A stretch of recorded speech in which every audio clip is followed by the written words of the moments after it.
Hello friends, നമുക്ക് ഇന്ന് എളുപ്പത്തിലൊരു രസത്തിൻ്റെ recipe നോക്കിയാലോ. അതിനായിട്ട് 4 പഴുത്ത തക്കാളി എടുത്ത് വേവിച്ച് മാറ്റി വയ്ക്കുക.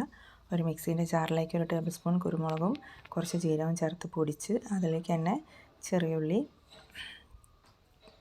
ഒരു പച്ചമുളക്, ചെറിയൊരു കഷ്ണം ഇഞ്ചി, കുറച്ചധികം വെളുത്തുള്ളിയും ചേർത്ത് ഒന്ന് ക്രഷ് ചെയ്യുക. അരഞ്ഞു പോകരുത്, ക്രഷ് ചെയ്താൽ മതി.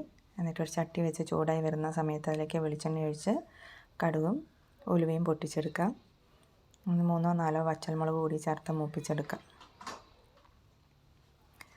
എന്നിട്ട് നമ്മൾ പൊടിച്ച് മാറ്റി വെച്ചിട്ടുള്ള ചേരുവകൾ കൂടി ചേർത്ത് മിക്സ് ചെയ്യാം. മിക്സ് ചെയ്യുന്ന സമയത്ത് കുറച്ച് മഞ്ഞൾപ്പൊടിയും ചേർത്ത് കൊടുക്കാം. അത് മിക്സായി വരുമ്പോൾ നമ്മൾ വേവിച്ച് മാറ്റി വെച്ചിട്ടുള്ള തക്കാളി തൊലി കളഞ്ഞ് മിക്സിയിൽ അരച്ചെടുത്ത് അതുകൂടി ചേർത്ത് കൊടുക്കാം. എന്നിട്ട് കുറച്ച് പുളി പിഴിഞ്ഞത് ഒഴിച്ചു കൊടുക്കാം. പാകത്തിന് വെള്ളവും ചേർത്ത് കൊടുക്കാം. എന്നിട്ട് അത് നന്നായി മിക്സ് ചെയ്യുക. എന്നിട്ട് ചെറിയൊരു കഷ്ണം കായം ചേർത്ത് കൊടുക്കാം. കുറച്ച് ഉപ്പും ചേർത്ത് കൊടുക്കാം.